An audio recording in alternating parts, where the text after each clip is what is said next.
অবৈধভাবে বা সরকারের কোনো হস্তক্ষেপে এটা তাড়াতাড়ি করে সিএমপি করা হয়েছিল কিনা তড়িঘড়ি করে, কিন্তু এটা রিপোর্টে এসছে যে এরকম কোনো কিছু হয়নি। So the stay must continue, এবং আমরা বিসিবির তরফ থেকে বলেছি যে সব প্রক্রিয়া একদম সঠিকভাবে অ্যাজ পার কনস্টিটিউশন হয়েছে। সে কারণে এই নির্বাচনকে কোনোভাবে স্থগিত করার কোনো রকমের কোনো সুযোগ নেই এই বলে আমরা সাবমিশন রেখেছি। যদি কোনো উপাদান সিরিয়াস পাওয়া যেত সেরকম, তাহলে কিন্তু নির্বাচন ঠিকই স্থগিত হতো। নির্বাচন যেহেতু অনারেবল চেম্বার জাজ স্থগিত করেনি, তার মানে প্রাইমা ফেসি আপনাকে বুঝতে হবে যে এই প্রক্রিয়া যেগুলাকে চ্যালেঞ্জ করা হয়েছে সেগুলো আসলে সঠিক ছিল। তো বিসিবির আপনারা সবাই অবগত আছেন যে বিসিবির নির্বাচন পরিচালনা পরিষদের নির্বাচন নিয়ে দুটি পৃথক রিট হয়েছে। একটা রিটে অলরেডি সরকার পক্ষ স্টে নিয়েছিল এবং আমরাও অ্যাপিয়ার করে সেটার উপরে স্থগিতাদেশ নিয়েছিলাম। সেটা আজকে শিডিউল ছিল ফর হিয়ারিং।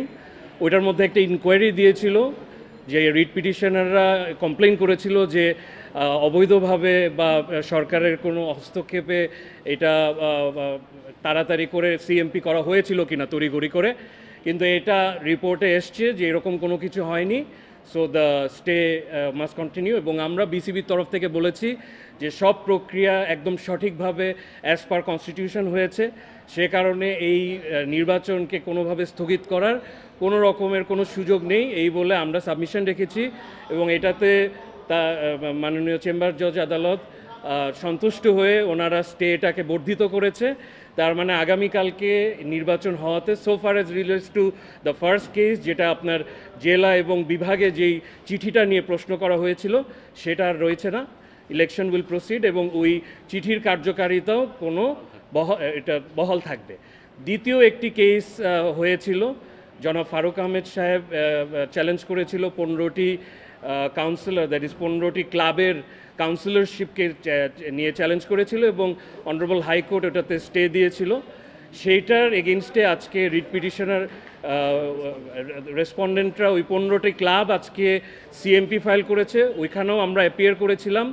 কোর্টকে আমরা সাবমিশন রেখেছি যে আমরা কোনোভাবেই নির্বাচনকে বাধাগ্রস্ত করতে চাই না, বাকি সব পুরোটুকু সিদ্ধান্ত কোর্টের এখতিয়ার। কোর্ট এটা সন্তুষ্ট হয়ে ওই কেসেও স্টে দিয়েছে এবং কাউন্সিলরশিপ তাদেরকে ফেরত দিয়েছে। তার মানে এটাই দাঁড়ালো যে আগামীকালকে বিসিবির যে নির্বাচন হবে সেই নির্বাচনে ওই 15টি ক্লাব যার ভোটিং রাইটসটাকে স্থগিত করা হয়েছিল তারা ভোট দিতে পারবে।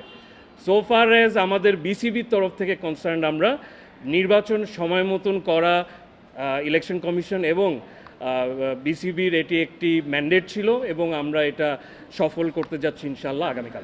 সেটা আসলে ইলেকশন কমিশন এবং বোর্ড ডিসাইড করবে। তবে বিসিবির লয়ার এবং এই প্রক্রিয়াতে জড়িত থাকা কারণে আমি যেই কথাটা আপনাদেরকে বলতে পারি যে সব কিছু যথেষ্ট স্বচ্ছভাবে হয়েছে, এবং নির্বাচন মানেই আপনারা জানেন যে মামলা হবে, ডাকসুর নির্বাচনও মামলা হয়েছে।